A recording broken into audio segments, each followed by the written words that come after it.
मनुष्य संयोग से या किस्मत से सफल नहीं होता, उसके पीछे छुपी होती है कई सालों का निरंतर अभ्यास। अस्थिर व चंचल मन कभी सही निर्णय नहीं ले पाता और इसके विपरीत स्थिर शरीर रोगों का केंद्र बन जाता है। इसलिए मन जितना ही स्थिर रहे तथा तन जितना चलता रहे उतना ही अच्छा है। परोपकार तो प्रकृति से सीखनी चाहिए। सूर्य, हवा, वृक्ष, नदी ये सभी हमें कुछ देने की भावना रखते हैं, न कि कुछ लेने की। जो आप आज तक कर रहे थे वही आगे भी करेंगे तो आपको वही मिलेगा जो आज तक मिलता था। अगर आपको कोई चीज छोटी नजर आए तो समझ जाइए कि आप उसे बहुत दूर से देख रहे हैं या गुरूर से। जिंदगी की राह में इम्तिहान जितना कड़ा होगा उसका इनाम उतना ही शानदार होगा।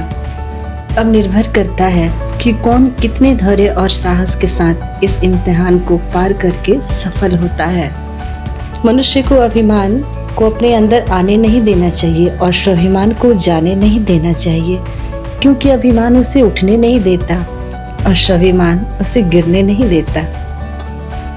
जिनकी सोच में आत्मविश्वास होता है वो सफल होने के लिए संयोग और किस्मत से ज्यादा अपने कर्मों पर भरोसा रखते हैं।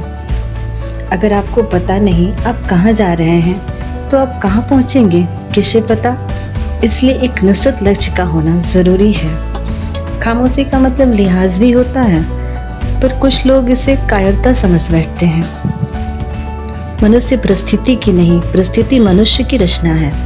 इसलिए कभी भी अपने को परिस्थिति का अधीन ना समझें। कोई भी प्रतिकूल परिस्थिति इतनी ताकतवर नहीं कि निश्चित ध्येय रखने वाले मनुष्य को हमेशा के लिए रोक कर रख सके। असफलता, बाधाएं, मुश्किलें ये आपको शक्ति दे सकती हैं या आपकी शक्ति छीन सकती हैं, परंतु वे पहले आपसे पूछती हैं क्या करें। आपका चुनाव अंतिम होता है। बंदरगाह पर जहाज सुरक्षित होते हैं, लेकिन वहां रखने के लिए जहाज नहीं बनाए जाते। इसलिए जिस काम के करने में डर लगता है उसे करें, भय का अंत निश्चित है। याद रखिएगा, सफल वे होते हैं जो निराश करने वाली परिस्थिति को महत्व नहीं देते। सफलता की कुंजी तो यही है कि निर्णय लें और काम में लग जाएं। सफलता के मार्ग पर दूसरों से आपको अलग करने वाली गुण वह यह है कि बाकी लोग छोड़ रहे हो उस समय भी आपके चलते रहने की क्षमता, आपके लगे रहने की योग्यता, एक शब्द में कहें तो लगन।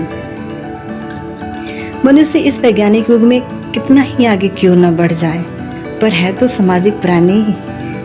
यह सकुशल एवं सुरक्षित रहे, इसलिए प्रियजनों के संपर्क में रहें, क्योंकि यह उन्हें सुरक्षा तथा खुशियां प्रदान करती हैं।